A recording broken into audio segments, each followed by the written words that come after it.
Adventurous kids explore with education and learning what a wild life is in the Everglades. I want to explore the museum of discovering science.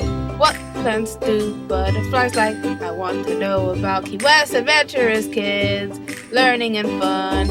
Adventurous kids!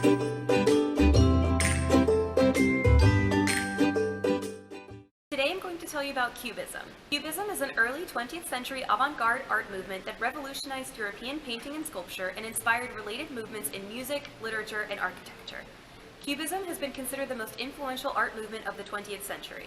It is called Cubism because the items represented in the artworks look like they are made out of cubes and other geometrical shapes. Cubism began in France about 1907 and flourished from 1910 through the 1920s.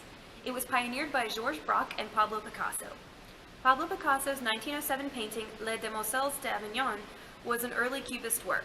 Georges Braque's 1908 Houses at L'Estaque and related works prompted the critic Louis Valses to refer to bizarreries cubiques, cubic oddities.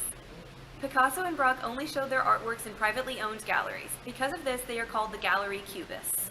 According to one art historian, there were three phases of Cubism. There was early Cubism from 1906 to 1908, when the movement was initially developed by Picasso and Braque. In the second phase, High Cubism from 1909 to 1914, Juan Gris emerged as an important exponent after 1911. Finally, Late Cubism from 1914 to 1921 was the last phase of Cubism as a radical avant-garde movement. There were two main types of Cubism. Analytical Cubism, the first stage of the movement, was called Analytical Cubism. In this style, artists would study or analyze the subject and break it up into different blocks. They would look at the blocks from different angles.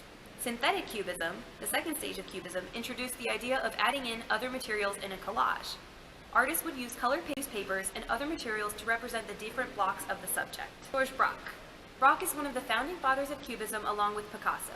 He continued to explore Cubism for much of his art career. John Metzinger was an artist and writer. He explored Cubism from a scientific standpoint as well as an artistic one. He wrote the first major essay on Cubism. Some of his famous paintings include The Rider, Woman with a Horse, and Woman with a Fan. Fernand Léger. Léger had his own unique style within Cubism. His art began to focus on popular subjects and was an inspiration to the creation of pop art. Since Cubism looks at art from multiple angles, it basically throws perspective out of the window. Without the illusion of depth, many Cubist paintings can be a bit confusing to look at. As abstract as they are, almost all Cubist paintings like Braque's violin and candlestick are based on real objects. Sometimes you just have to look hard enough to locate them. Thanks for watching this Adventurous Kids episode.